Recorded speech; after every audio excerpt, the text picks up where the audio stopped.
All right, let's do it live on a First Friday Miracle edition of the program. Merely Bo, the Great Z. The Great Z is back. He's better than ever. Thrived, not survived. Thrived, my friend. Good to see you, brother. Thank you. Great to see you. Great to see everybody. It was for those who maybe missed yesterday's program. Yeah. Yesterday was Z's big day. The Summer of Z continued, and you lived a childhood dream, and you flew with the Blue Angels. That's right. I most certainly did. And the Cleveland Air Show is this weekend, Saturday, Sunday, Awesome. Monday. I could not recommend it more. I think you will have an incredible time and see some just mind-bogglingly amazing things, planes, maneuvers. I did have a point when we went a couple of years ago, and the great Previtz invited us, and years ago Modes did, and I was up at the lake and wasn't able to get there, but so gracious to be able to take it. I'd never been to an air show. Okay, I grew up going. You mentioned that. You and I mentioned that you grew up going to air shows. I had no point of reference on what I would see. I had no point of reference on any of it, and so my expectations were pretty minimal. I had no idea. And then you got there and you went, "Oh my God!" Like these guys are the headliners at the end, and they're worth all of it. But the stuff leading up is great too. Absolutely, it's all really cool. You can walk in these giant warships and these planes. It's awesome. It couldn't be cooler. I highly recommend it. The Blue Angels show itself is about 45 minutes. Yeah. So you will get nonstop, insane action. The diamond pattern, this is towards the end of the season. They're going to be at 12 inches from each other. 4 planes all within 12 inches of each other. Think about that. Like, just think about that. It's completely insane. And the 2 soloists. So yesterday I got to fly in the number 7 Blue Angel, Lieutenant Connor O'Donnell, Buddy, call sign Buddy. Big fan of Buddy the Elf. I love that. We as soon as I got in, I go smiling. Smiling's my favorite. He loved it. We were fast friends. He was my pilot. He will be the narrator at the air show. If you go see them, he's the one that kind of describes everything that's going to be happening. It was. I'm glad I did a couple of things. I took everything they said about what you should eat and how much you should drink in terms of getting hydrated very seriously.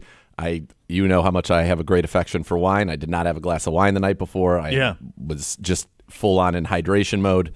And the guy said it was a good idea. He goes, "You would have blacked out if you had a glass of wine the night before." He's like, "I'm sure of it."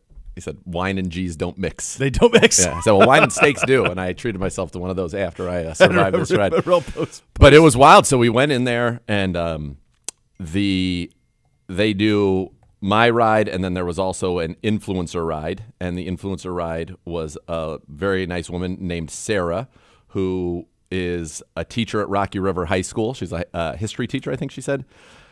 And we got in there, and she was super nervous, which actually helped me because, as I said, it's kind of like, when I'm on a flight with Miss K, if there's some turbulence and she gets really nervous, I have to be calm. So it kind of made me calm. And to Sarah's credit, she went out there and did it and got in the plane and took an awesome thrill of a lifetime ride and was all smiles afterwards. So she was, what a beast, because I can tell you it is the most physically demanding thing that I've ever done, ever. Period. People don't realize that. Like how much.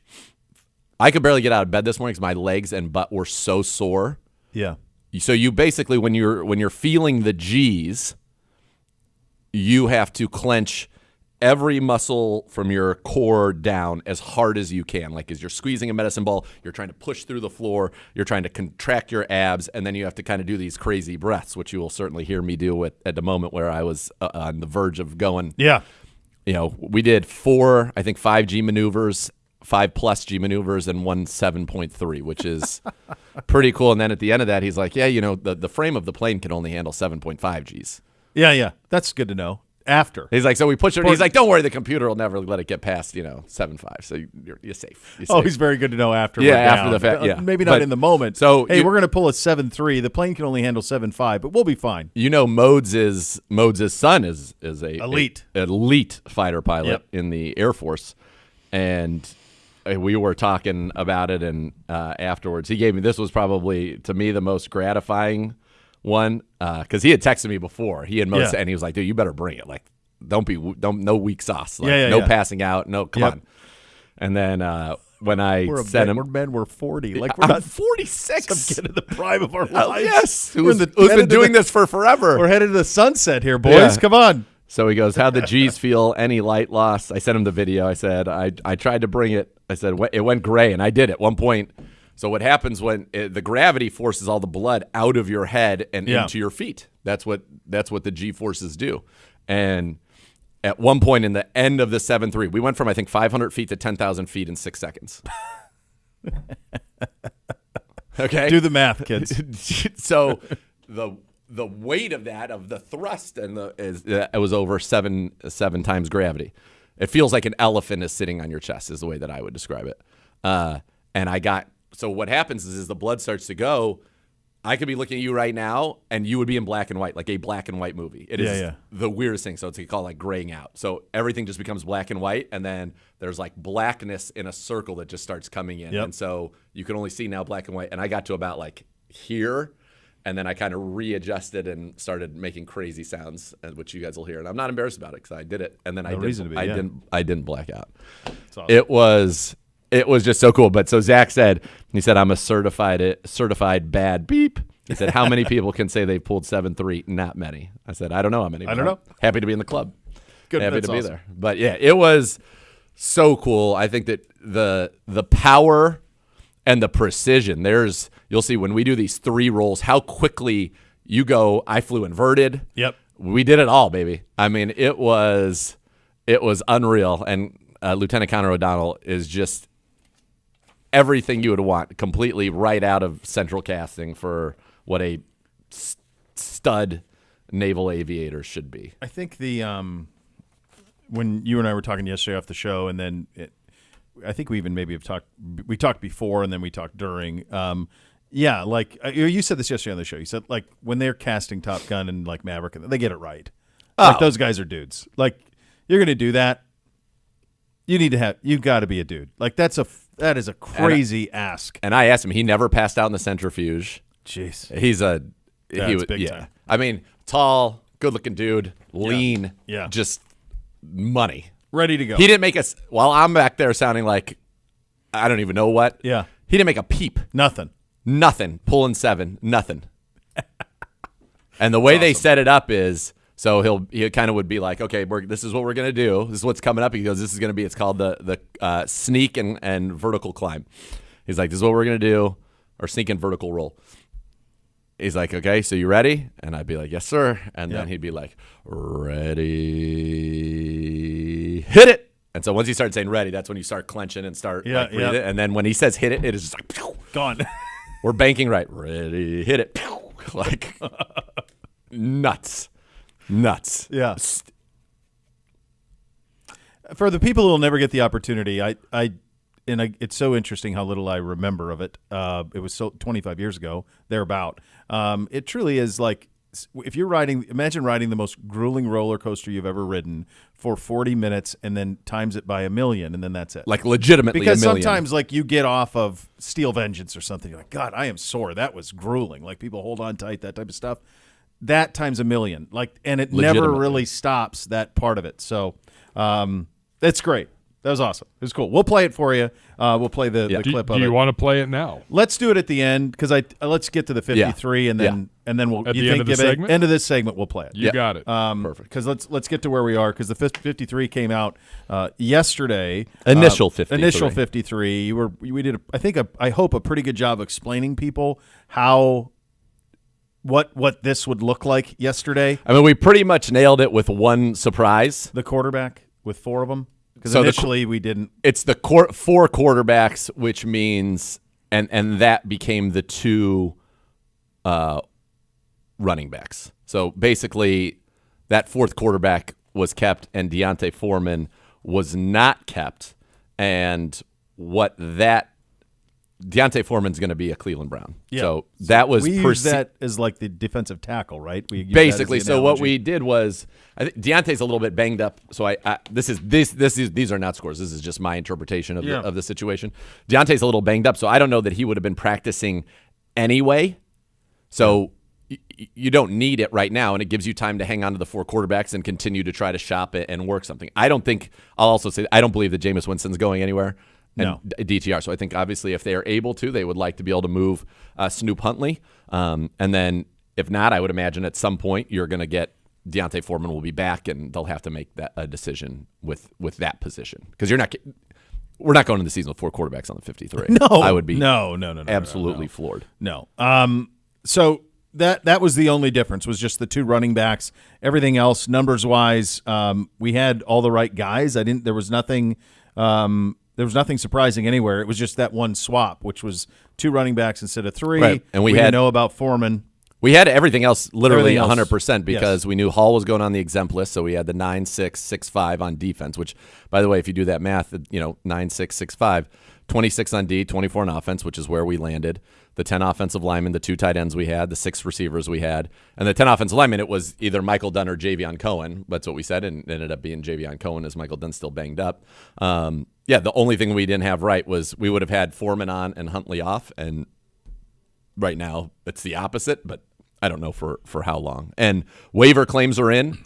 The Browns claimed no one. Yeah. And no one that the Browns cut was claimed. So the Browns will be able to put their practice squad together really with everybody I would imagine that they want to keep that was in the program thus far. It's such a strange day, and this happens every year, the day after the cut down list, and then you see like people that you haven't seen before, really big humans walking around the facility. Yeah. So you get that type of thing happens today a little bit. But this roster is largely set. All right, there's been a lot in the last 12 hours on the quarterback stuff, and this all started with a Mary Kay report from earlier in the week on Jameis, and we talked about this a little bit yesterday, and I got a bunch of texts about it. I know probably you did as well. I did. This is what this has kind of been my stock answer, and you're more plugged into this than I am, but this has been my stock answer. I think that Andrew Berry is in the business of relentlessly improving the Cleveland Browns. Yep. And if there is a way to relentlessly improve the Cleveland Browns that would include a trade for Jameis, if the give back was enormous or big, he would probably entertain that. Yep. Part of that is because DTR was great in the preseason, but that is not the plan. Yes. At all. Correct. The plan is for Jameis Winston to be the backup here, and for DTR, I would assume, to be the third. I think those are the plans. But that's kind of where I am, because I just think like everybody has a price. Just like the $1 Million Man would say, yes, everybody does have a price.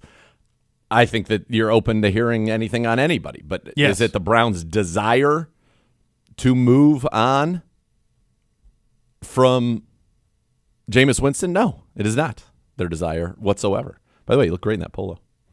So I want to run something by you. We got these yesterday. I'm very appreciative of the debutante and the folks down in equipment. It's that material, yeah. This is what I think.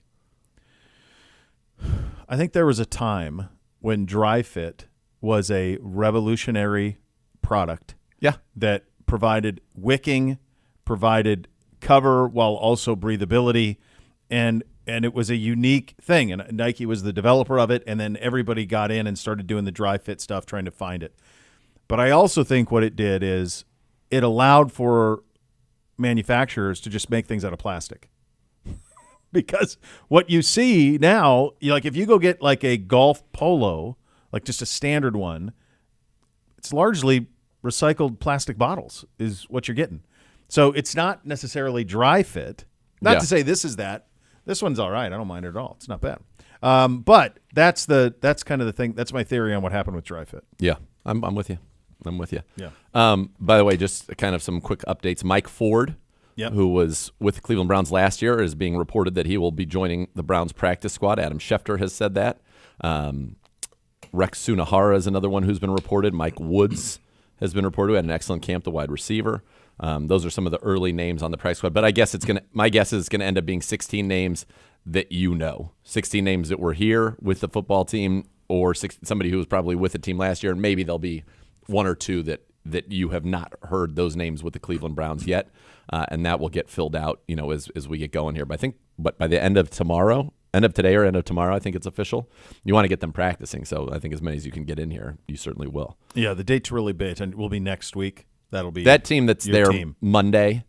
That's probably going to be the team that's week one. Now, and remember, everybody on the practice squad, 2 people can be elevated every single week. So you could have a situation where a Mike Ford comes in and is playing special teams for you, or if say a Tony Brown ends up on the practice squad, all those guys, Justin Hardy, if any of them do, they could be elevated and be special teams players for you week one. Just in terms of some of the other roster shuffling on injured reserve, non-football illness. Michael Dunn designated for return, placed on reserve, non-football injury. Naheem Hines, optimistic that we talked to him in the spring. He was so likable. Like you just can't, just health just not there. Nick Chubb goes on the PUP. We had that already. Luke Whippler on the injured reserve. We know that. The commissioner exempt list. We talked about this yesterday with Mike Hall, so he lands there. Yep. And then Brady Breeze waived from injured reserve as well. With where we stand on that. And you mentioned this earlier. We didn't claim anybody. Nobody claimed our guys. That's right. And then so now it's going to be about getting the practice squad out. One note around the league that's not really it's not a Browns note, but it is because of our week 1 opponent, and that's that Dalvin Cook is signing with the Dallas Cowboys. They have a great running back room in 2015. Yeah, I don't know where he's at these days. Yeah, but him and Zeke were damn good. Like 2018, were dudes. Yeah. It's just been a minute. It has been quite a minute. Yeah, Zeke. I think the reports have been not necessarily great about Zeke, and I guess think he's burnt up. They're not set on Rico Dowdle, I think is his name, as the other. It's wild that's the situation that they have found themselves in. That's their off season. Yeah, their off season is very strange for a team that won the division in a conference that there is San Francisco, and then it's kind of there. Yeah. For Detroit, I think probably has ascended into that spot now, but I don't know what Dallas is trying to do. I don't understand it. I'm not sure what they're doing. Same. So there you go. Nothing else. I'm sure we have some around the league stuff. I didn't see anything else yesterday that was shocking. Hassan Haskins, the Michigan running back, was claimed by the Chargers today. Oh, there you go. Did you watch the Stallions doc? No. I heard S was in I it, did. though. Was he Bro-Hio? The jokes write themselves. I was tagged in probably 3 or 4 tweets going, "Is this S?" Yeah. No, it's that is not S. Not S. That is not S. I can say that definitively. Yeah. No. Not S. I'll tell you what it is real quickly. It is what has become a trend with Netflix of sports washing. It's not a lie if you believe it. This isn't the way that it happened. It's the way I remember it. It is that to the. I heard it was terrible. Yeah, it was basically done to rehabilitate him in the eyes of the Michigan folk, would be my guess. I don't know who else it was for. It wasn't really for anybody else. There's absolutely no. Bro-Hio was probably into it. I don't understand why he was disguised like it was. They like could have asked any. They made it act like he was this was like somebody on trial for capital in sort of. No, it's like a mob one where you had Yeah. an informant who had to be like what are we kidding? shaded out. I can get you 50 guys from Columbus who would talk on the record about this. S would have done it in a second. Oh my goodness, it would have been his favorite thing he ever did. Yeah. Yeah, but it's a trend of. There was a time when a sports documentary in the old days with HBO or even the 30 for 30s, Sports Century, like a true documentation of what happened through video. Yeah. That is not what these Netflix things are. These Netflix things are. We saw it with the Johnny thing, which is a joke. The Florida thing was really bad. I heard the Steve McNair thing's really bad too. So I don't know what they're trying to do with them. It's like they're making sports docs. They're making sports docs for people who don't like sports while alienating the people that know all of the stuff about the subject matter. Yeah, right, exactly. So I don't really know what they're landing at. That was well said. All right, so there you go. All right, we're gonna do it. Are we ready? Jordan, ready for this? Here's Dr. Let me tell you something. So, big thank you Need to another Jordan second. who came out. The Blue Angels give you they have a GoPro in the cockpit, so that is on you the entire time. But Jordan basically took that from the airfield here and made it happen. I like it. Look at this. It was the whole lineup right there. Yeah, it really was. Everything was there.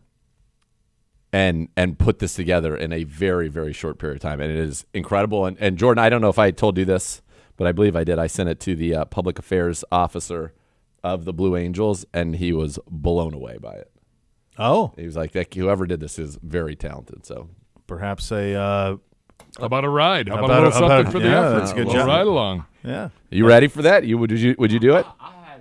I don't know. I'd have given it a try though. Yeah, you'd have done it. You'd be all right. Miss K was like, there's no way I would have survived for 1 second up there. She'd be maybe not. You probably wouldn't have done that to her though. He wouldn't have gone No. 7.3. Like he wouldn't have done that. Yeah. So he would have done a 5, and that's the way it's going to go. Take a quick timeout. Yes, sir. All right, we'll take a quick timeout.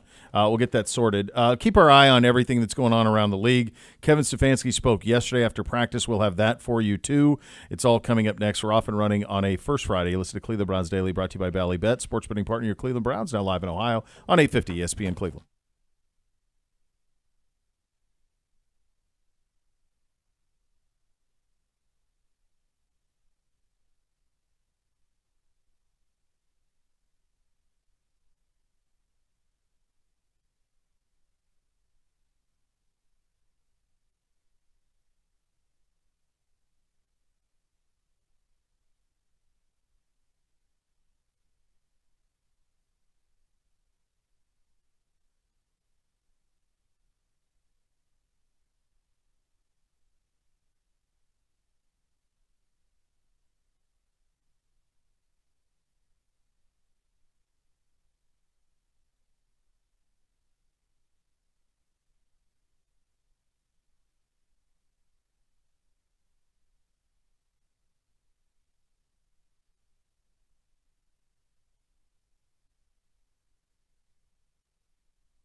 All right, welcome back into Cleveland Browns Daily. It's brought to you by Bally Bet, sports betting partner, your Cleveland Browns, now live in Ohio. Time now to head to the podium. Presented by Vivid Seats. Purchase your official fan experience package today for the ultimate game day.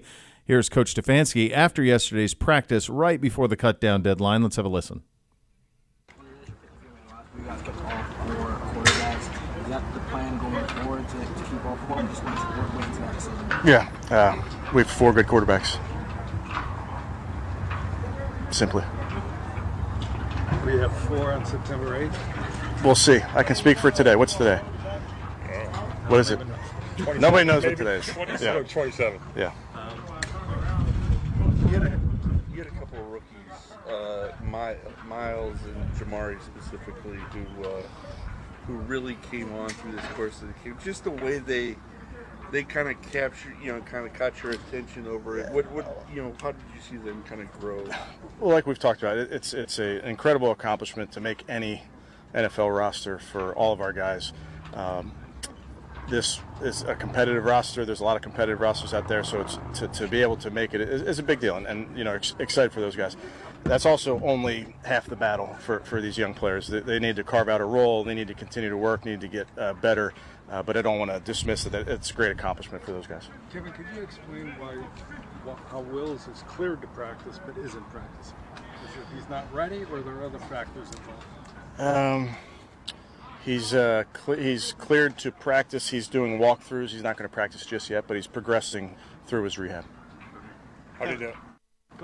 How did Jack and Greg look today in the first inning? Yeah, I thought all those guys looked good. We had a good, long individual period just to really focus today. Was refining our position skills, and I thought the guys did a nice job of that, so both guys look good. Kevin, I know it's been the case all summer, but I'm assuming you anticipate Jameis to be your number 2 week 1. Yeah, I mean, like we talked about earlier, we're not setting the depth chart at any position. Obviously, we think very highly of Jameis and all those guys. Kevin, I got in, like maybe only 2 running backs. What's the thinking there? Yeah, as you could probably just rewind what I said last year at this time. It's the first 53. It's not the final 53. So I'm sure there's moves to be made down the line here. I don't envy Andrew these days because this is some tough decisions to make, and he's got a plan, and we'll work through it. And then just to follow up, Dante Foreman, why did he not make this team?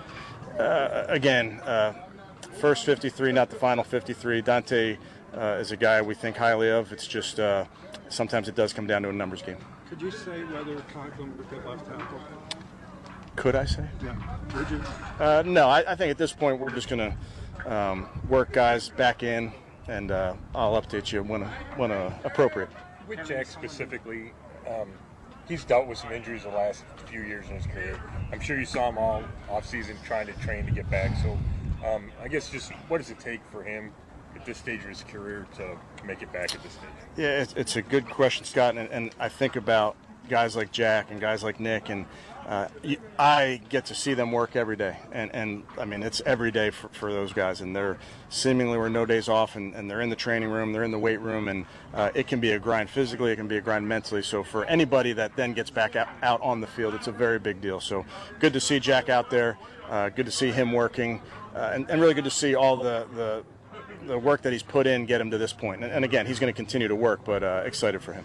Kevin is someone who really likes to emphasize using tight ends. The fact that you only kept 2, just what were those conversations like with Andrew when you came to the decision that you can start off at least with 2 and maybe go from there? Yeah, I think we go into every year making sure that we make the best decisions based on the roster and that type of thing.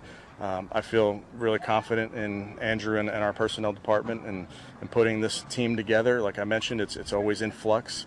The roster's in flux daily in the NFL, and that's just the truth. So we work hard just like all the other teams, find out who your best guys are, and then put a plan together. 30-30. Comment on Michael Hall on the commissioner's staff? No comment, no. When Naheem Hines was signed, he was so upbeat about being ready for even the start of camp, let alone the start of the season. What happened? Yeah, I don't know that there's I don't think anything happened other than to say, Tony, with any injury, you rehab based on how the player's feeling, how the injury's responding to the rehab, those type of things. So another young man that is working extremely hard, and he'll be out there ASAP. You're up. All right, there you go, Okay, Coach thank you, guys.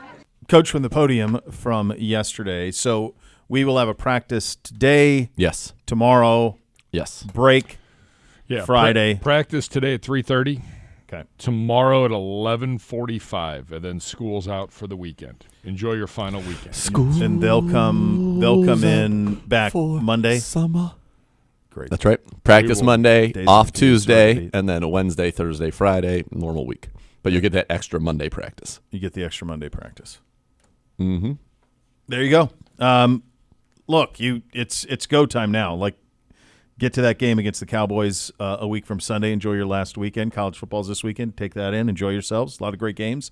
And then you get NFL the next week, and it's going to hit you Thursday, Friday, Sunday, Monday, every day but next with Saturday. haymakers. A lot of playing the hits. Thursday, Chiefs, Ravens. Friday, Packers, yeah. Eagles. Someone else Sunday, in Brazil, thank God. Browns, Cowboys. Monday, Niners, Jets. It's pretty good. Did you get Lions, Rams in there? And on Lions, Sunday Rams night? is Sunday Night football. Yeah. Yeah. No, it's a big time group. Baby. I do this thing in the mornings where I hit every team in the league over the course of a month. Yep. And we were doing this thing where we put them into categories. So like, are you a go win the Super Bowl team? Are you a playoff team? Are you building? Are you potentially a tank? Are you a road to nowhere team, like kind of a nowhere to go? And we just finished up the AFC North and did the NFC North before that. And it's amazing how how consistently good the AFC North has been really since we got good. It's because that kind of coincides with the drafting of Burrow in Cincinnati. So us and the Bengals kind of got good at the same time and became both relevant. Pittsburgh and Baltimore never drifted. They were always good, have always been good, and always in the mix. Mm-hmm. And I would argue they're probably the two most consistent operations in the last quarter century. In the league? Yeah. New England's fall off was so big, though. They went so quickly to – Baltimore nor Pittsburgh never had that. But Pittsburgh hasn't won a playoff game in forever. It's the old – no, they haven't. The Pittsburgh Steelers, they haven't won a playoff game since 2016, but they've also never fallen off a cliff, ever. They're perpetually building. They haven't had a losing record. Yeah, they're perpetually building. They're always building into something. Now, there's a ceiling to a lot of their builds because some of their choices at quarterback, but they are always building. And maybe this does look like the year that it comes up short. It's interesting talking to Brooke Pryor this morning. Her feeling was kind of like they were going Russell no matter what. Yeah, to start this year, as we all kind of thought. It was a shame. I asked her. I said, like, did Justin blow this in some way because Russ was hurt at the beginning of camp? And she was like, no, I don't think he blew it. She goes, I think that Mike Tomlin, when they traded for Russ and they acquired him. Or did they sign him? When they signed him, Mike Tomlin told him he was the guy. That he's the guy. And Mike wasn't going to let him lose his job because he was hurt. Now, that could happen during the course of the season, but to this point it hasn't. She also said that Justin's been really quiet in camp, that he hasn't been – because he's follow me to freedom guy. Like he's kind of natural charisma guy, and he hasn't been that. So he's been quiet. So maybe this is the year for them. But everybody else – in the division is locked in. I think probably even Pittsburgh probably in the building is like, hey, why not us? Russ has been in a Super Bowl. He's done it. It's been a long time. But the other teams all believe that way. The pressure in Cincinnati is nuts for them to do it. Like it's the most pressure they've been under maybe ever to like go win a Super Bowl. Like they feel it. It's interesting. Yeah, that they've never really had. And this team isn't as good as the one 2 years ago that had Bates and Boyd and all of that. They don't have those guys. The back end, they talk themselves into Dax Hill. It's crazy to me how much they talk themselves. Put him in a corner. I know. Yeah, that's gonna be a problem. I think. I agree. What is gonna happen? Is Chase just gonna play week one? He's just gonna be like, okay, now I'm playing. Yeah, he's just gonna play. I'm good. I guess he's been doing a lot of light stuff with them, kind of behind. You and I talked about this at camp. Like, there's like the walkthrough stuff, and then there's the stuff that's for public. Yeah. So like, I guess he's been doing like all of the behind closed doors stuff with them, but he hasn't done the on field stuff in camp. It's still you need to be. The walkthrough stuff is not the same as. Yeah. I mean, running routes at full speed. Him and Joe, I think he's in. Everything I hear is like they're not concerned about that at all. Like he's good to go. He's set. But yeah, like they feel a tremendous amount of pressure, and then as they should in Baltimore, it's interesting because they really think that Derrick Henry is going to add them something tremendous, and that the rest of us are downplaying it. I always feel like, gosh, it feels like the national media is not downplaying at all. Like everybody picks the Ravens to the top. Oh my goodness, Lamar is always like the number 2 ranked player in football. Yes. Like it feels like they get a lot of love with that Baltimore operation, and maybe people ignore how few of their defensive people are back. Like they lost a principal player at all 3 levels of their defense. Yeah. And every coach on their defense except for one, including the defensive coordinator. It is wild to me. Here's the other thing that I would point out to people. Last year, their 3 running backs produced 2,000 total yards and 19 touchdowns. Yeah. Actually, more than that. 20 touchdowns and 2,100 total yards. Sorry, J.K. Dobbins had 37 total yards and 1 touchdown as well. Add that in there. So 21 touchdowns from their running backs. Yeah. And over 2,000 total yards. About Yeah. 2,200 total yards. How much better is it going to be? What's the yards per carry roughly on that? For them last year? Yeah, from the running backs. Ballpark it. Edwards was 4.1. Yep. Justice Hill was 4.6. Keaton Mitchell was 8.4. So they were Derrick most Henry was was below Gus. all 3 of those. Derrick Henry was like 4 last year. Yeah, they're most, but he also was doing all their short yardage stuff. But yeah, he averaged. Gus Edwards ran for 810 yards and 13 touchdowns. Yeah. 13 touchdowns. 4.1. I mean, it's the same thing I said with Algier and Bijan. Like, how much better are you going to What's be? the difference? Yeah. Now with Kirk Cousins, maybe that unlocks the offense and they can be better. But I think people are acting like that is a bigger deal than I think it is, and I think people are just completely overlooking what's happened on the other side of the ball for them. They were the number 1 scoring defense in the league last year. We have news. We have signed 13 to the practice squad.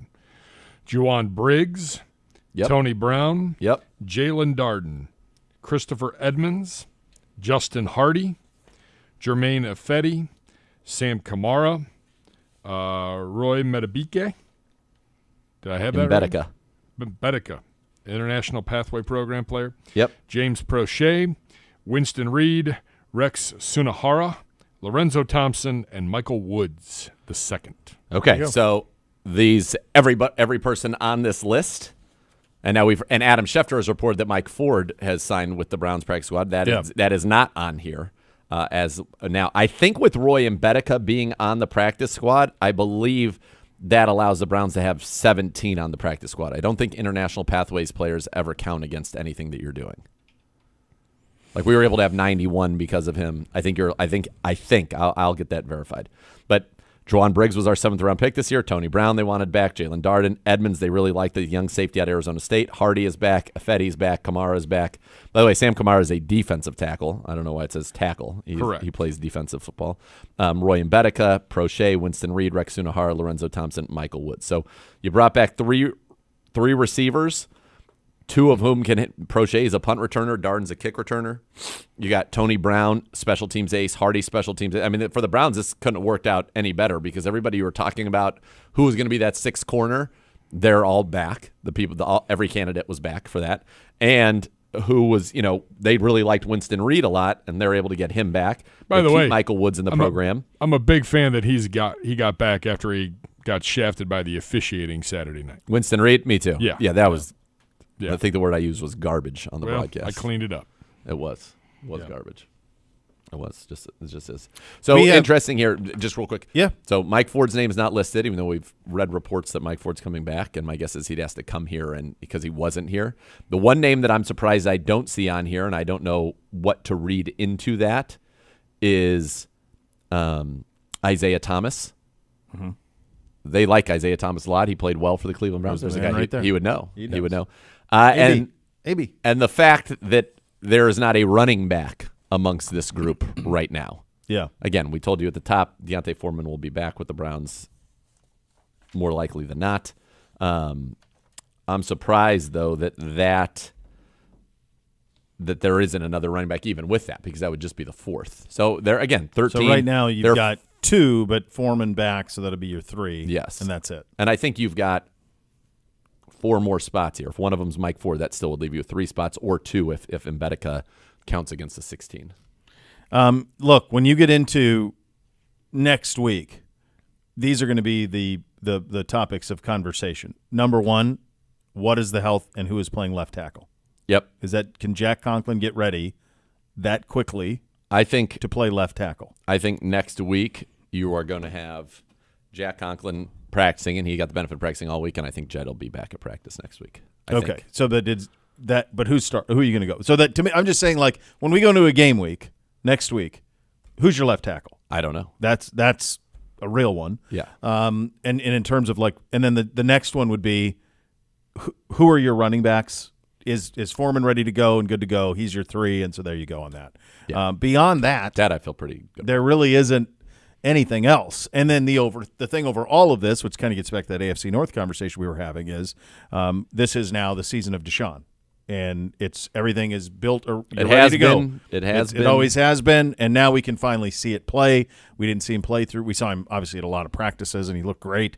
But now this will everything done to because there aren't any other questions. Yep. The point I was bringing all those AFC North teams up is like all of them have things. Like I think the Cincinnati secondary is a real problem. Yep. I think the interior of the Cincinnati defensive line is a real problem at tackle. They do not have the depth that they used to have there. Same thing with their secondary. They got a safety playing starting corner. Like they have real questions. Pittsburgh has enormous questions at quarterback in terms of what that is supposed to. They don't have a lot of weapons either. Obviously, they got Pickens. He's great, and Warren's better than Harris. So that thing's weird. So like they have questions, and I think Baltimore has real questions. We have who's starting at left tackle. Somebody very capable is going to be there, provided they're healthy. One of them is more than capable. Conklin or Wills, very capable, but you want one of them there and healthy and all of those things. And then the other thing is we just need Watson to go play, and that's we it. need him to go play, yeah. But there aren't any other questions with the roster. I guess the point is like you're going through this practice squad and you're thinking about, folks, if you listen to this show, you love the Cleveland Browns. Yes. The day before cutdown day, we got 52 of 53. You did 52 of 53. You did it in about 2 minutes. And the only thing that we weren't sure on was 4 quarterbacks versus 3 running backs. And that's really a technicality because by the time we get to next week, it's going to be sorted. It likely will be the 53 of 53. Yes, it'll be 53 out of 53. My point of this is you're a long damn ways from 20 spots up for grabs. Oh, yeah. Begging on the waiver wire for playmakers at receiver because you don't have any. Yeah. Those days are done. Gone. It's gone. This Yep. is what happens when you have a really talented football team. There really aren't any questions. Agreed, and that's where you're at here. Now, I mentioned Isaiah Thomas as a name I was surprised that I didn't see there. Yeah. I'm not going to say I'm surprised that I don't see this name, but I do think it is noteworthy that at least at this point, Siaki Ika wasn't even brought back to the practice squad. I have even less scores than you, but 2 years, 1 year in the system, third-round pick, they obviously did not like what they were getting in any way. And unfortunately for him, his tape was bad tape. The Week 18 against the Bengals was bad in the preseason. There are many times when if you were the quarterback, you would have been able to read his jersey because he was pushed and literally turned around down the field. Yeah. So, Glazer with this, the Steelers have made Russell Wilson their starter. Yeah, to the surprise of nobody. That's how that was going to go. Tomlin was going to let that play out through the week. I'm not sure why. Like, again, talking to Brooke this morning, she's like, I don't really know what he's doing. Like, everybody knows it's going to be Wilson. I don't know what. And Russ has checked down Charlie now. So, like, he's not going downfield. So how he manages the Pickens stuff is going to be fascinating because Pickens is going to be a lot of tantrums. Yep. Because he's going to get deep a lot, and they're not going to throw it to him. And I think that's going to be something to watch there. Could be a very volatile season for them. All right, coming up next, we will play the video. Z in, what was it, plane number 7? The 7. The 7 plane. Yep. So you have that to look forward to, which is very, very nice. You'll listen to Cleveland Browns Daily on 850 ESPN Cleveland.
When a medical mistake causes you injury, call the medical malpractice attorneys at 1-800-ELK Ohio. Elk & Elk is a proud partner of your Cleveland Browns. So we do have it now. We do have this. We got the video. I think we're good. Are we good? I think we figured out we had So a little snafu in the system. We'll do some play-by-play. So yesterday, the great Dr. Z hopped in a Blue Angel, and the great Connor O'Donnell was there with you. He was your Lieutenant Connor O'Donnell. Lieutenant Yes. Connor O'Donnell was your. Why aren't we going out pilot? boozing with him this weekend? You can't do that when you're pulling 7.3 Gs. No. He's the MC. He is the MC. I gave him some. I gave them some good things to some good recs go after. Yeah, yeah, some very good things. I think he does quite well. Yes. All right, problem. so do we have this? All right, We're ready. Let's Jordan roll says it. we're Roll ready. it. very excited. It was a lifelong dream come true. But I think I'm a healthy amount of nervous. Shout out Ryan Novak in the back there. This is gonna be nuts. Just watch when you get the takeoff, Jordan. It is gonna be so loud. And now I'm just gonna go. How about that sound? You saw the documentary, I guess you know. They're scraping paint, putting up the new names, and when you land, it's over. That's amazing. Yeah. He's talking about how the last show of the year he will be narrating, and by the time the planes land, he will be the sixth pilot, and his name will be there. They've scraped off the old six. As soon as it's the final show. As they land. As they land. They will land and be off of what they were. Wow. So it's just showing right now, showing the helmets. I'm walking out to the plane with the crew officer who's responsible for the maintenance of the plane. I was reading and streaming. And there's the pilot, Lieutenant Connor O'Donnell. I was probably in the plane for 30 minutes before we took off, just getting strapped in. You're strapped in, I think, 19 different points. Oh, here you go. Here's the takeoff. Takeoff. So we're going to take off. We're going to be leveled about 100 feet over the ground, and then he's going to say, ready, hit it. And we are going to go vertical, which you will see from inside the cockpit right here. Pull 5 Gs straight up. You see the Cleveland Brown Stadium in the background. Really cool. All right, so this next one is going to be, this is me pulling 7.3 Gs here, almost blacking out at the top, and that's the breathing you have to do. I thought you were in labor. It does sound like labor, yeah. So that contrail was there. I was like, am I okay? Nice work. All right, baby. You can turn left. You're going to see our smoke trail, what we just did. That was 525 kilos, 30 seconds. This is a just nice, gentle roll. 525 kilos, Full upside down inversion, and then this next one are going to be very fast rolls. All right, here we go. Nice thing. And unwind the clock. Ready, hit it. Ready, hit it. That's how he does. So when he'll tell me kind of what was going on. Really? Most fun of any rider ever. Most fun of any rider ever. Not surprised me at all. And I made it. There were 2 times where I thought I was goner. You and really I made didn't pass out? No, 7-3.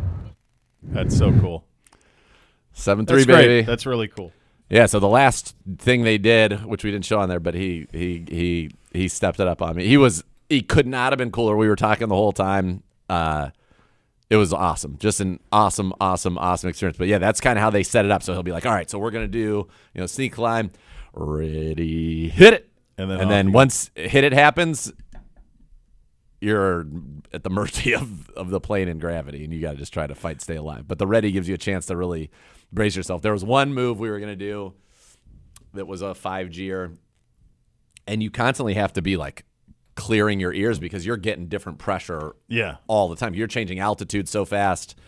And one of them, I couldn't clear my ears.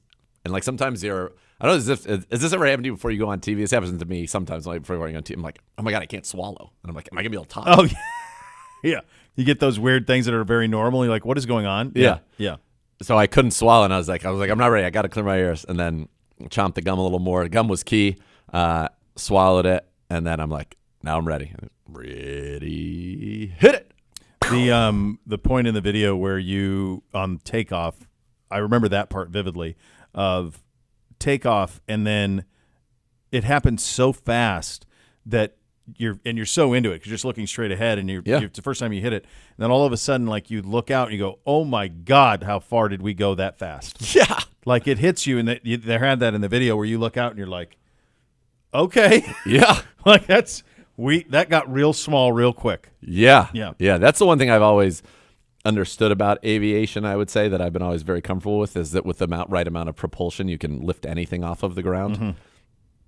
They've got plenty of propulsion there. They got that, baby. They've got plenty of it. Yeah. No, 15,000 gallon tank. Is that what it is? Well, he said we were through 2/3 of it. We still had about 5,000 gallons left, and he said, that's really not that much. We burn it pretty quickly. We got to get out. Jeez. Yeah. Really cool. Once in a lifetime. That's it. That's the list. And all of the great people, the great Previtts and Modes, and yes, everybody and all who the helped. people who were there with you yesterday. Like, it was just very cool. Very cool moment. Yeah. So my buddy Ryan Novak was there. Obviously, the great Miss Kay, and my mom, the sweet Nana. How did Nana take it? She loved it. She's great. We're walking through, and she's telling, "I'm his mom. I'm his mom." Like, meantime, what were Pedro's critiques? I'm sure he had some critiques for you. No, he thought it was pretty awesome. He made fun of how I sounded, of course. Of course. I knew there would be some sort of he was shot taken. I mean, I think it's something that he wishes he had probably gotten the opportunity to do at some point in his life. I mean, would he admit that? Yeah. Oh, yeah. Yeah. Yeah. And we could call him. He'll tell you. Yeah. We could have another trial of Pedro. He loses them every we time. We dominate him. He's 0 for 2. And he doesn't even. He hardly walks in, and the judge is like, "Just leave. You again? Yep. Get out of here." What game is he coming in for, by the way, this year? That's a good question. My guess is Bengals feels pretty good. October 20th, because his birthday's October 18th. Oh, he loves he loves a birthday. Better start putting some money away now. I think that would be my guess. If I was to guess, that would be. I would guess that would be the one. Week 7. There you go. All right. Good job out of you. And good job of the United States Navy. Incredible job. It's just incredible. Yeah. Incredible. Yeah. There's a generation of us our age who look up to that, and it's because of the movie. That truly is. It's Top Gun, and the influence that had on our youth, and how cool we thought all of that was. And I will say this, it was something that watching Maverick with the boys, they got into it, which was so cool. How much, because Top Gun's a long time ago for them, but Maverick was like right in their face, and so hopefully that same type of enthusiasm that came from Top Gun will come from Maverick for the next generation of everybody else, because it's about as cool as it gets. We'll go around the league coming up next. You're listening to Cleveland Browns Daily on 850 ESPN Cleveland.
Ball here for my great friends at Jim Beam. What do sports and Jim Beam have in common? Both are better when enjoyed with others. So grab a bottle, gather your friends, enjoy the game. Because with Jim Beam, you come as fans. And then, of course, you leave as family. Kentucky Straight Bourbon Whiskey, 40% alcohol by volume. Copyright 2024, James B. Beam Distilling Company, Claremont, Kentucky. Drink smart on that side of things. Time to go around the league, presented by Leaf Filter, official gutter guard of your Cleveland Browns. Not much. Not much. Pretty baby. quiet on the Western Front. Dalvin Cook signing with the Cowboys.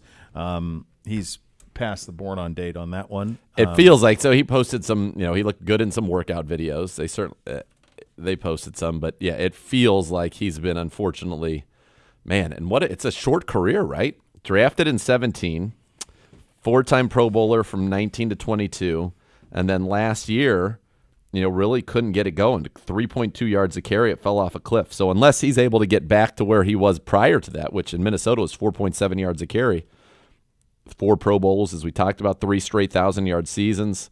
It's one of those. We'll try it out. But he says that he's feeling pretty good right now. We'll see. I was trying to see if there was I couldn't remember like his injury history. So there's a great site called Draft Sharks that kind of goes over it. Yeah. So in 2017, he had an ACL tear. Yep. Going all the way back to 2017. And then once from that point on, and he was great after that, he had a hamstring in 2018 that kind of flared up a couple of times. 2019 is when the shoulder started to be a problem. He had a dislocated shoulder in 2021, torn labrum in 2021 happened that same time, and then 2022 it was back to the shoulder. He had the shoulder again. So just one of those things, like an amount of hits that a human body can take, and we're just not as. There's so many factors to it. One, athletes have never been bigger, faster, stronger than they are currently. So the hits you're taking, while some of the hits a long time ago were more vicious in a one-on-one nature, the consistent hitting, in my opinion, has much more force. Dr. Voos would probably know this more than anybody. But just when there's nobody out there who is – I was thinking about this in training camp. They don't have to get in shape. They're already in shape. These guys don't ever get out of shape. Correct. So I think all of that kind of factors into it. It just leads to a much shorter shelf life, especially at that position. Yep. Agreed. It's tough. It chews you up and it spits you out, and that's unfortunately kind of the reality of what's going on here in the NFL at that position. It really is. It's a sad reality, but I think it very much is a reality nonetheless. Like that just is kind of unfortunately the way that position is and how it's ultimately played itself out. Bootsy, this was Beamsy at the breakfast this morning. He said. He was trying to convince his brothers. Actually, it was last night at dinner. He's trying to convince his brothers that Pate and Bootsy, trying to convince them that the NFL was eliminating the running back position. And I go, well, where did you? I said, and the others were like, no, they're not. That's ridiculous. And I'm like, well, where did you hear that? And he goes, ESPN. And I said, ESPN? You heard that from ESPN? And he's like, yeah, it was on ESPN. It was on whatever. And I said, buddy, I think what you're referring to is probably that that the NFL no longer puts a priority on the running back position in terms of paying players. Sure. And he's like, oh yeah, that was it. And yeah, that's a little different than the NFL is going to eliminate the running back position. Yeah. Tyler Bagent's dad would like that a lot. He would love it. Pass every down. Yeah. You're welcome. Just maniacal laughter. Yeah. Absolutely great. OBJ going to miss the first 4 games of the season, undisclosed injury down there. Did he even participate? I don't think he did anything. Nope. Yeah. Nope. He has not done anything since he's gotten there. You think he's cooked? Do I think he's cooked? Yeah. Once the injuries start coming, it feels like it, right? Never stop. It feels like it a little bit. Do you remember when we redid the new uniforms? It was during COVID, and they sent us all like one, and you had a white Beckham, and I had the brown Ward, and those things kind of went around. I was thinking about this morning. Sometimes it's hard to remember he was here. Like, is that something like 10 years from now you're going to go, like you're going to see that jersey 13 and be like, we will. I'm saying people outside of our walls, we're never going to forget it. But like the people outside of the walls, people who are casual NFL fans, you walk around in a 13 white Browns Beckham 13. Yep. How many people will be like, oh, yeah. Like, that happens sometimes. Like, I don't know how many people remember Emmitt Smith played with the Cardinals, but that happened. Those things do happen at the end of careers where you end up in weird places. Jerry Rice was a Seahawk. I did not remember that. I remember him with the Raiders for sure. I did not remember him as a Seahawk. Yeah. But you bounce around a little bit. Yeah. That wasn't the case with Beckham. I mean, we got a number 1 pick. Sure. Because Dorse thought that he was going to be the difference maker. And It's the most listened to pod we've ever done. It was top 10 in the world? The world. Yeah. I think we did it on the phone. Not just sports. No, we did. Yeah. I was sitting on my I living hooked room. you guys You up hooked it and up. recorded it, and We had 2 somehow phones. we did a podcast with 2 phones. It was like 20 minutes or 15 minutes on it. Yeah, because it was like at 7 o'clock at night. The Hoff was on NFL Network when the news broke. That's right. Yeah. Yeah. Yeah. He was awesome here as a human. He's a really cool dude. Oh, very cool dude. And really good to everybody here. But it almost felt like just his persona was so enormous. Yep. That it was almost held the player back. He was it was like he became that persona. Totally. Yeah. Yeah. And he has been, unfortunately, kind of what you talked about there, he's unfortunately been banged up quite a bit. That's just the reality of it. I mean, he's had some monster injuries. He's done his knee, twice? Yeah, right. He did his knee with us. us. He got banged twice. And us he did and it then with the Rams. in the Super Bowl. In the Super Bowl, where he scored. Yes. In the Super Bowl. He was really good for them. That was probably that stretch with the Rams was probably the last really good football he played, was that stretch with them. What did he end up there? He ended up 27 for 305, 5 touchdowns, though, and was kind of a contributor. That was 2021. Last year in Baltimore, remember that deal they gave him? 35 for 565 and 3 scores last year. They gave him, was it like 16? 15? 15. 1 year 15. 1 year 15 on that side of it. 15. He had a 1,000-yard receiving season for us. I don't know how many people remember that. Yeah. Took 133 targets, 74 for 1,035, just 4 touchdowns that year. That was in 2019. His apex was the idea that he was so shot out of a cannon. 91 for 1,305 and 12 as a rookie. 96 for 1,450 and 13 as a second-year player, and then 101 for 1,367 and 10 in 2016. That's his first 3 years in the league. Yeah, and the first year, I don't know if you remember, he missed basically all of camp, and I want to say the first 4 games with a hamstring. He only started 11. You're right. He only played 12 games that year. Yeah, and went 91 for 1,305. Yeah. Yeah. Yeah. But that was he Eli. He was drafted he won fantasy leagues that year because he was, and really for the next couple of years if it was a keeper league, because he was on, I don't know, he wasn't on the PUP, but he was out and he was kind of like an afterthought because of all the injuries going into it. And so you could have gotten him in a very late round. So he would have had, so he comes in, let me just match this up because I'm guessing there's a correlation here. So his last healthy year with the Giants was, because he missed almost all of 2017. He only started 2 games, got hurt. And then he only played 12 games in 2018, but he was pretty effective, 77 for 1,052. So his last year with the Giants was 2018. Eli Manning's last good year coincided. So 16 was Manning's last great year. Yep. They went 11-5 that year. Manning was 4,027, 26 touchdowns, 16 picks. So that was his that was it. And then they went 3-12, 5-11. That was a crazy year. And I think it was 17. It was 17 where they benched him, ended his start streaks. They give Geno Smith a start. Do you remember that? Yeah. Was it That's right. McAdoo or something who did that? Ben McAdoo. Ben McAdoo. Yeah. Remember that crazy guy was a coach of an NFL team. Unbelievable. Freddie Kitchens, Ben McAdoo. Some of these people got running things. Tom Sula. Oh, I love Jim Tom Sula. Singletary. Singletary tenure was as crazy as any.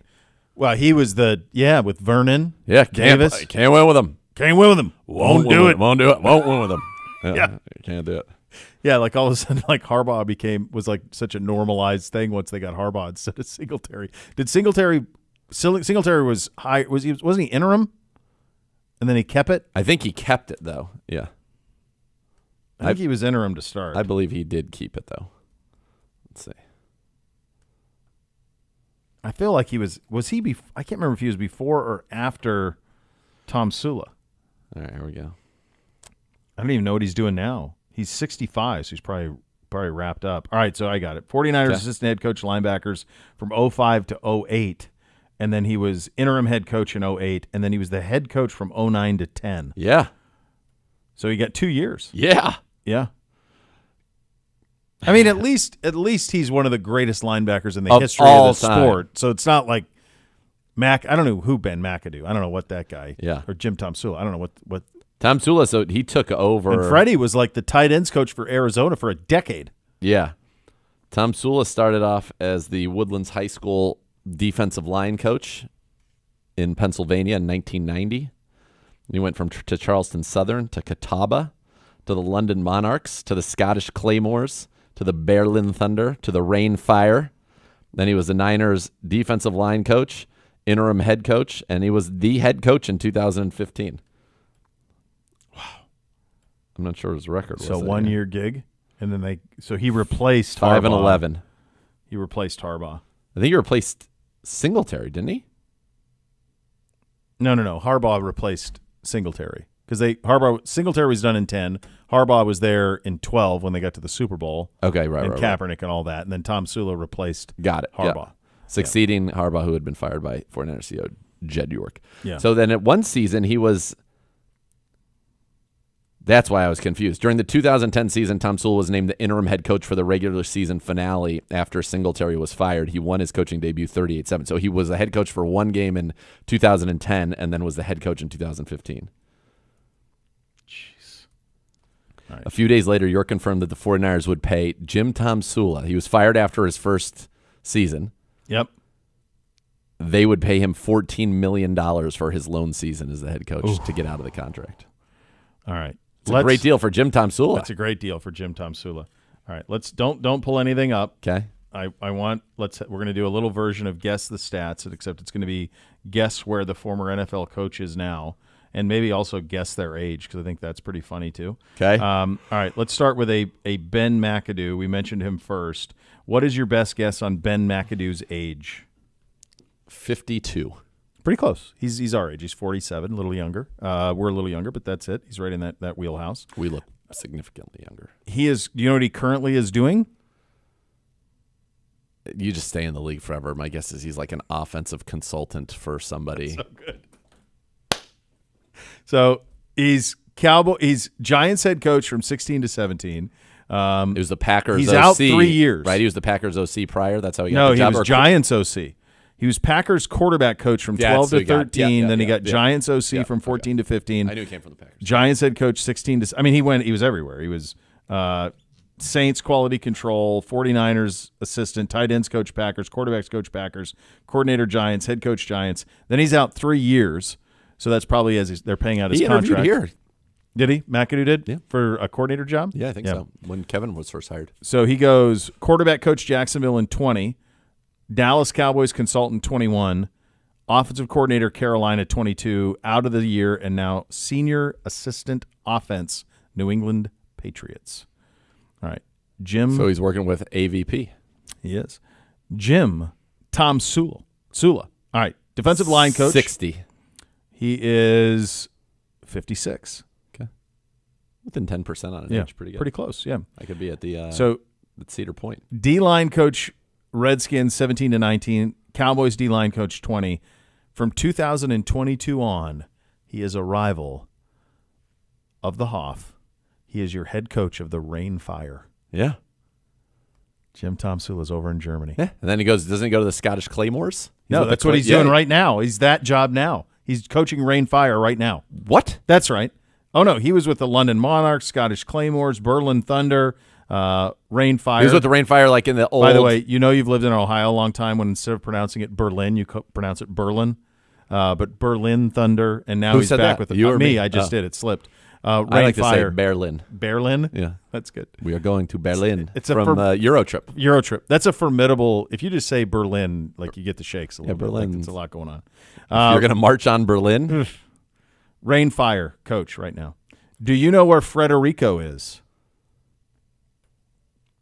I So don't Frederico was with the Arizona Cardinals from 07 to 16. Isn't he back in college? Came here with Todd Haley. Yeah, came here with Haley. He was associate head coach, running back coach in 18, then offensive coordinator, and then became head coach in 19. And then he went to the Giants and was the tight ends coach. Yep.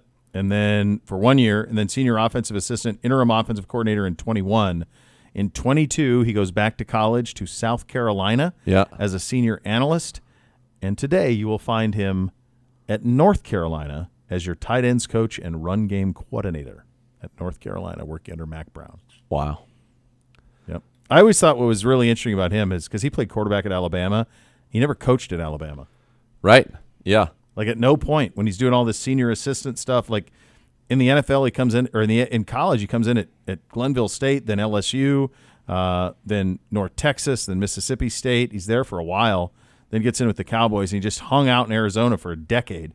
And then and now last couple of jobs have been back in college, but not at Alabama. I feel like Freddie could give a good NIL speech to a young man trying to get him to come there. Better I just keep it to myself. All right, coming up next, Greg Newsome's availability from the podium. You listen to Cleveland Browns Daily on 850 ESPN Cleveland.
Browns fans enter Cleveland Browns Stadium quicker on game day with Express Access presented by Verizon. Also new this year, select concession stands will offer Express Access presented by Bud Light. Enroll for free today. Go to the Tickets tab in the Browns mobile app to learn more. And now we head back to the podium presented by Vivid Seats. Purchase your official fan experience packages today for the ultimate game day. It's cornerback Greg Newsome after yesterday's practice on his rehab and recovery. Let's have a listen. When did you You're down. get back by today? I knew it the whole time. Yeah, everybody was saying 6 to 8 weeks. I said I'm Wolverine. I'll be back before that. I feel like I could have been back 2 weeks ago. I was just working hard to get out there, and I knew I would be back. So what really happened? While training again, what happened? Yeah, I was just set my college Northwestern, just doing some running, and like rep 7 of my running, and just felt it pop. And I was fine the next 2 days, so I didn't think it was anything serious. Got my MRI, and they said I tore it. Is the plan? So I know you said you plan on being back earlier than the kind of diagnosis, but you think you'll be ready and physically acclimated to get full go on week 1? 1,000%. So you said it early, you didn't think it was that bad. So when you saw or heard about the MRI being torn, were you surprised, or did it get worse and you said, okay, actually it needs surgery because it's so bad? Nah, I was surprised. I was jogging and doing high knees and stuff before the surgery, so I thought it wasn't that serious. When I got the MRI back and they told me I needed surgery, I was just confused. But no, obviously I didn't actually need surgery. It was one of those things like I could choose, and they said if I get surgery, I'll be able to have a chance of making it back. So I opted to do that. Greg, I saw you during training camp, you'd be working with Brandon Lynch, the other cornerback, just kind of backpedaling and stuff. Can you kind of walk me through some of the stuff you were doing to maybe stay in shape and just kind of stay mentally locked in? Yeah, in shape, that's hard. You can't be in great shape unless you're out here running. So I was doing all that I can, just working with the strength staff inside, just doing drills and engaged in meetings. I look at everything as a blessing. Like me getting hurt, obviously I'd never want to get hurt, but, we had guys like Cam getting more reps. Miles Harden emerged as a steal of the draft. So, guys like that being able to get more reps and me just helping and coaching along, it was fun to see. Greg, it just seemed like every time you guys were out here, you could hear you on the sidelines and see you. How important was that as far as being a part of you staying engaged with what was going on and just still being vocal out here? Yeah, I'm always going to do that. Teams first, whether I'm hurt or not, I feel like I'm one of these leaders, one of the leaders on the team. So I'm always going to stay engaged, just try to keep the guys up. I always just try to be that extra coach, extra, set of eyes for them, when I'm not on the field. How are you and the other DBs going to build on what you guys did last year? Yeah, we're going to keep working every single day. We say we're the best in the world, so we got to continue to prove that, and I think we'll do that again. But it starts every single day. It starts game 1, and it starts tomorrow. So now that we got our guys out there, we're just looking to grow with each other. How about C.D. Lamb? Just in the nick of time, he signs the big blockbuster contract. Are you excited about the fact that he's going to be out there for this game? Oh, for sure. I'm a competitor. And he aligns a lot in that slot. So I'll definitely be excited to go against him. Greg, do your expectations for yourself change at all because you're getting a little bit of a late start to the preseason? Nah, never. Same expectations, and my expectations are the same every year. It's just to try to do whatever I can to help this team win, whether that's special teams, outside, inside, whatever I need to do, I will be willing to do it to help this team, achieve our ultimate goal. And how much do you worry about Denzel? I know that Denzel always does his research and he knows what's best for him, but do you worry about him with a 5th concussion? No, I don't worry about him because he doesn't worry about it. He's a warrior. He's a leader, and, he knows his body better than, what anybody, could say about it. So if he's confident, I'm confident too. And, we're excited, to hopefully get him back soon. Greg, I know you mentioned Miles there briefly, but it seemed like we got a look at his ball hawk tendencies at different points throughout this camp. Do you feel like he had something different to this room? And I know you said you thought he was the steal of the draft, obviously. Yeah, he doesn't add anything different. He has the same that we all got, the best in the world. He's a part of it.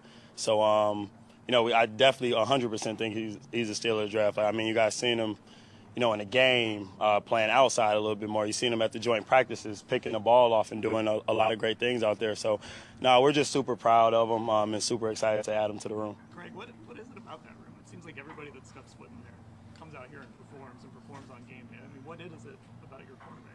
Yeah, it's just a standard we hold ourselves with, and it starts up top with Coach Lynch. He instills greatness all the time. Like we never lack, and we say all the time we expect the most from our best players. So if you watch Denzel out there, me, Martin, we're all setting that example. So when you come in and you see us doing things right and always practicing hard, guys have to follow suit. So whoever we add to this room, they always for some reason end up balling. We say the same thing all the time, like Faye Hicks, man, that last game he played unbelievable. And I think that's just just Brandon Lynch just being the best corners coach in the NFL. How did Brady help you as you got back from the injury, and just even really from the mental aspect of it? It seems like you stayed engaged with what's going on in the room and everything. Yeah, he just always held me to that same standard. When I was out, I was in meetings. Even when they were at the Greenbrier, I was getting into meetings as well. And then, guys like Ward and MJ, they always checking on me, making sure that my headspace is good, making sure, asking me questions, making sure I'm still engaged. So I think they did all a great job with just keeping me engaged. This hamstring came on the heels of, it looked to me like one of your best OTAs and mini camps. I mean, you were just lights out. Do you feel like you elevated your game this year a lot? Oh, for sure. And I think honestly, it's the mental aspect. I think, I always hold myself to a high standard, but I think mentally, especially after that last year, we all have that just bad taste in our mouths from that playoff game. So I think we all, went into the offseason with a mindset and a goal. And I think when everybody came back, I feel like as a group we had our best OTAs. And, even just watching practice, I feel like the group did an unbelievable job during this training camp. So now it's time to reinsert myself in there and just, continue trending upwards. How do you square that balance of last year where you guys were the best defense in the league for the entire season and then it didn't end the way you want to? I just feel like you just find ways to get better. And for us, it was being on the road. At home, we were unbelievable. On the road, we weren't so great. So just, finding ways to start faster. And I think we'll do that. We got the right guys in the room. We're a year older. We're a year back at 30. Us, it was our first time going to the playoffs. So, we are a little star-struck, in a sense of getting to the playoffs. So now I feel like since we've been there, we'll be ready to go this next time go around. Why the home road splits were so dramatic last year? No, our crowd is amazing. The Dog Pound is the best fan base in the world. So they give us a lot of energy. And, we just got to find a way to bring our own energy, when we get on the road. Good. You're up. Yeah, appreciate it. All right, coming up next, ESPN. 103 NFL players answered burning quarterback questions, including who is the greatest of all time. We will get to that story coming up Joe next. Montana. You listen to Clean the Broads Daily on 850 ESPN Cleveland.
Boost your game day this season with the Ballybet Sportsbook app. Place your first bet of $50 or more, and you get $150 back in bonus bets. Ballybet, official sports betting partner of your Cleveland Browns. ESPN with a list. Here's how they did this. They got 103 players. Here's how they went around and put this list together. Where did I see this? I had this down in terms of the breakdown of all of this. Asked over 100 NFL players to rank quarterbacks according to a variety of criteria, including, so these are NFL players' results, including whether Mahomes, chasing his 4th Super Bowl title, is ready to supplant Tom Brady as the GOAT. Brady won 7 championships, but he didn't win his 4th until his 15th season. Mahomes is entering his 8th season and attempting to win 3 in a row, which is the job there. One AFC South player said it's Brady, but if Mahomes three-peats, that's a different story. By the way, I love the survey, which was granted anonymity to the players so they could respond candidly. Asked them to rank quarterbacks in the following categories. Yeah. Top 3 current quarterbacks. Rookie quarterback will have the most successful career. Most overrated quarterback, most underrated quarterback, and then this one, which I think is just it's hilarious that these are the categories. Biggest trash-talking quarterback. Like that is on the same level with any of these other things. Yeah. Yes. On the GOAT debate, so this is how it broke down GOAT, Brady versus Mahomes, and they did not have Montana. I mean, it's outrageous. It's an outrageous not omission. An option. It's an outrageous omission.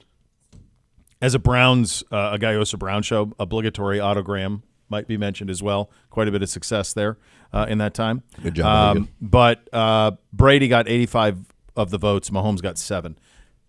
What will it take for this to become like the Jordan LeBron thing? Is it one more for Mahomes? So he's got 3. He's won 2 in a row. If he wins 3 in a row and has a total of 4, like if for something were to happen and his career were to end, would he be? No, 4 wouldn't be enough. He needs to get, what's Brady, 6? So it's just, even though football. Montana's at 4. Brady has 7. Brady's at 7. Yeah. It's a crazy number. But also the other thing that's interesting, and there's some nuance to the Brady conversation, and that's why I don't think it's just straightforward like titles. In the same way that like Bill Russell has the most championships, but he's never in the conversation with Jordan and LeBron. Basketball's different, but yes. Agreed. So I think basketball titles would be even more important for one guy, because one guy out of 5 can swing swing a franchise. We've seen that with LeBron. LeBron's on a franchise; they're contenders. When he's not, they're not.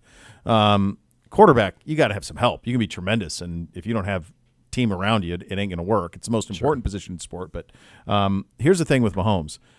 Every single one of their Super Bowls, he's the best player on the field. And the focus of them getting there. If he ain't there, they ain't it. Yeah, I would say. And I don't think that's true for Brady's first 2 or 3. I think last year's team was much more of a defense running the ball team than it was like a Mahomes team. That team was more similar. Similar to the. Not quite the early Brady, because Mahomes it was allowed to be that way, though, because of his greatness. They could have shortcomings on their offensive line, shortcomings with receiver, because he could make up for it. Yes. Yeah, I mean, he was a full 700 yards off of any of the 3 previous seasons. Yeah. I mean, look who he's throwing to. And he was a full 10 touchdowns off of any of the previous 3 seasons. And the league reverted last year, too, passing-wise, across the board. The league reverted. Well, everybody's just playing shell. Yeah, so you didn't see the big numbers that you saw in previous years.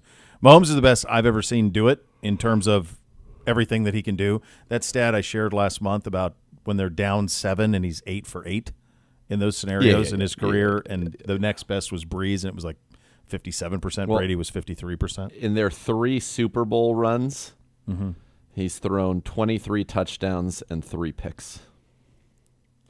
Pretty clutch. It's pretty good. Pretty clutch. No. He's on a trajectory. It's just going to be about in the how playoffs. Can they build it? Playoffs he's so damn period. Good in the he's postseason. 15-3, 68% completions. He averages 285 yards a game, rating 106, 41 touchdowns, 8 picks. See, that's nuts. 6 game-winning drives, 5 fourth-quarter comebacks. That's his playoff career? That's playoff career, brother. See?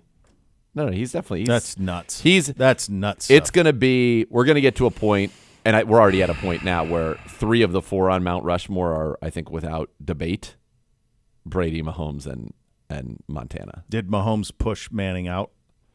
And so then Manning's kind of in that conversation. Manning's in the conversation. That's why I said I think the 4th one's a conversation, because for Manning, you're saying that you might actually truly have been the best ever to play the position, like period, but you do not have the postseason accolades No. of the others, and so you're the greatest regular season quarterback of all time. I mean, maybe the best quarterback of all time, but that's going to hold him back. Yeah. So then they had them rank the top 3 current quarterbacks, and those point totals, Mahomes.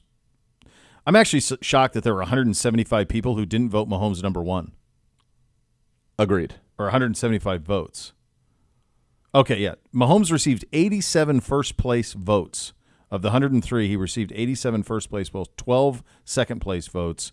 One player named 3 players, but didn't rank them. Yeah. So that's how that happens. So that's how you get those numbers. But 16 people said he's not the best quarterback in football. Lamar Jackson was second, and Joe Burrow was third on that list. 2 of those in our division, all 3 in the AFC. And the other top vote getters were Josh Allen and Aaron Rodgers, also all in the AFC. All AFC guys, yeah. Jackson's a tough talk. So because no one takes him second. I keep going back to your comment that if you're starting a franchise, no, because you're not going pigeonholes with it. you into how you have to play. This is coming from players. He's a 2-time MVP. There's an incredible amount of respect for his skill set and talent, but it has not been proven to work in the postseason. So there's like a hard seat. Like if they didn't get Kansas City last year at home in a game that should have featured, Kansas City won 17-10. Like if you're not going to get, and they had nobody for Mahomes to throw to. If you're not getting Kansas City last year, then I don't know when you get them, because they're going to unleash Xavier Worthy this year, run him 4-2. Like they cut Justin Ross, they cut Kadarius Toney. I don't know. To me, I don't know where would Jackson fall on if you were starting a franchise. 5th, 6th, in there. At some point, it would be like, okay, we've got to take him, but you just know what you're getting into in terms of the style of offense you have to run and the limitations that seem to come with him. I mean, he is he does, and I would say if you're drafting, like if you're just banning the league now and he's this age now, yeah. You have to think that his ability to maintain the style with which he has played, that has a shelf life. Just like we talked about, a Dalvin Cook had it. You know what I mean? Yeah. Like it is very difficult to run for 800 yards, 140 carries every single year as a quarterback. Like it's just eventually it's going to catch up with you. Next category, which rookie quarterback will have the most successful career? Caleb Williams, number 1 in this with 34. Jaden Daniels was 2 at 30, and J.J. McCarthy was 3rd with 10. Penix and Bo Nix also receiving votes. It's amazing because you could argue that Caleb Williams is in the best position a quarterback's been in maybe since Andrew Luck, and Jaden Daniels is in a tough spot. He is. People seem to They love him, though. Love him. Yeah, that's a great example of a kid who went to quarterback finishing school. So he starts out at Arizona State, and you don't know if he can throw it. You don't know what he is. And then he goes to LSU, and he gets to play in Brian Kelly's offense for 2 years, and he gets to play with that assortment of weaponry, and then he took off.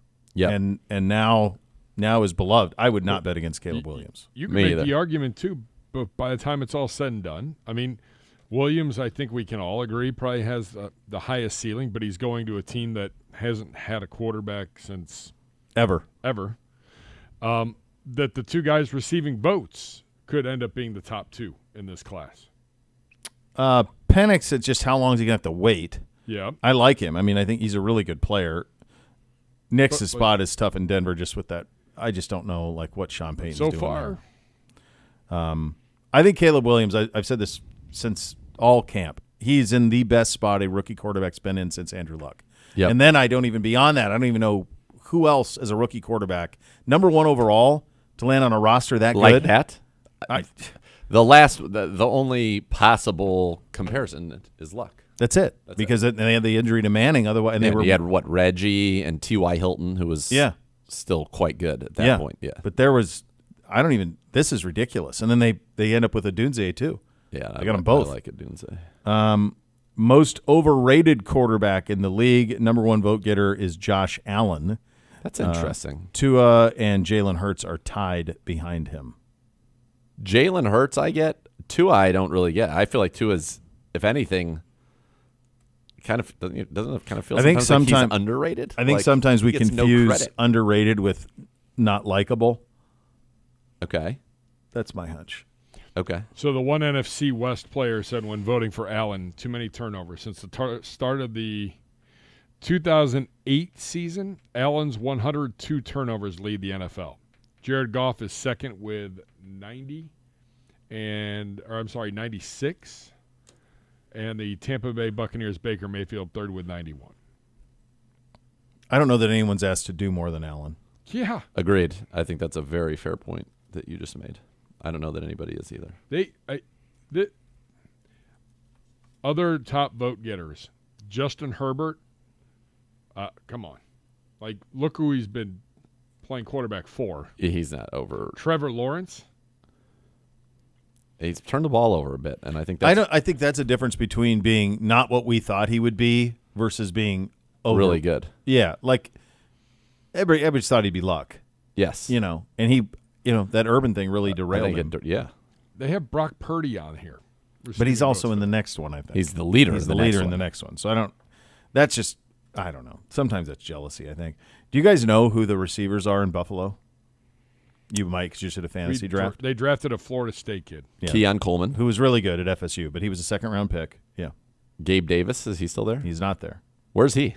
I want to say he's in Miami or Jacksonville. Jacksonville. Yeah. News in the South. Good job at you, Nick. Curtis Samuel. Yeah. So it's Curtis Samuel, Keon Coleman, and Khalil Shakur. Khalil Shakur, yeah. Behind that, it's Valdez Scantling, Mac Hollins. Like, what are we doing? Yeah, it's bad. They are just determined not to surround him with anything. How do they not get some receiving talent in there for him? It's pretty wild. Did they not have a first-round pick this year? They must not have. There's nobody in there too deep who was a first-rounder. Coleman was their first pick, and he was a second-rounder. And he was good at FSU, but, like, you're going to be the number one target? I know they think they're going to get, like, they're going to play a lot of tight end with Kincaid and Knox, but Kincaid's going to be, a huge part of what they do. But huge, yeah. Yeah, he's going to have I'm to with be. you.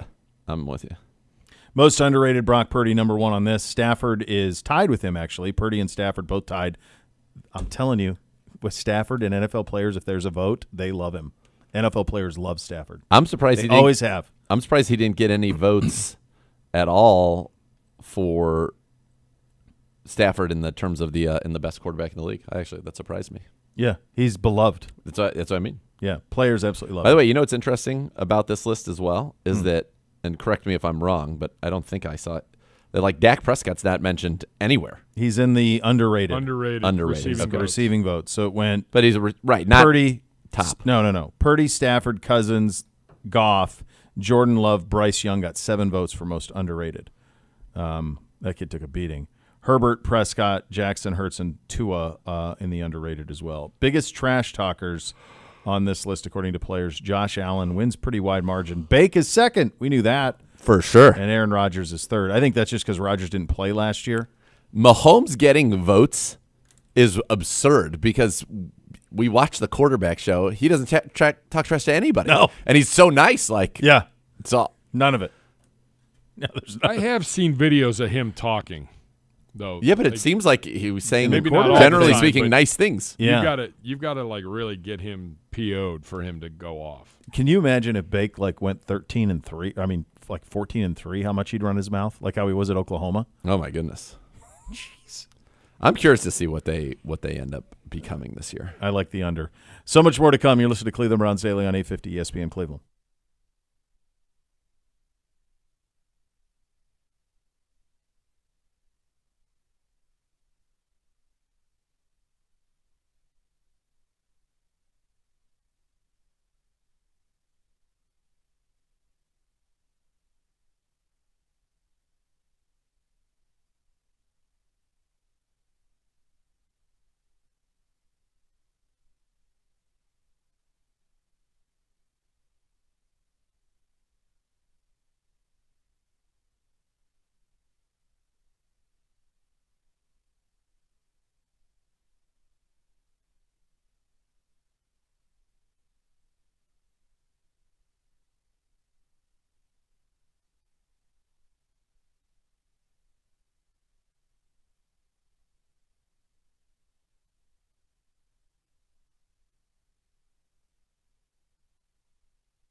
All right, so initial 53 will not be the final 53. Those are your lessons of the day. Yep. Next Monday, Labor Day, is when you're going to get that'll be your team for the Dallas Cowboys. We got a couple of practices between now and then. Pay attention to left tackle. If we get some details on that, what Coach has to say about that. Yes, and I think that we'll have,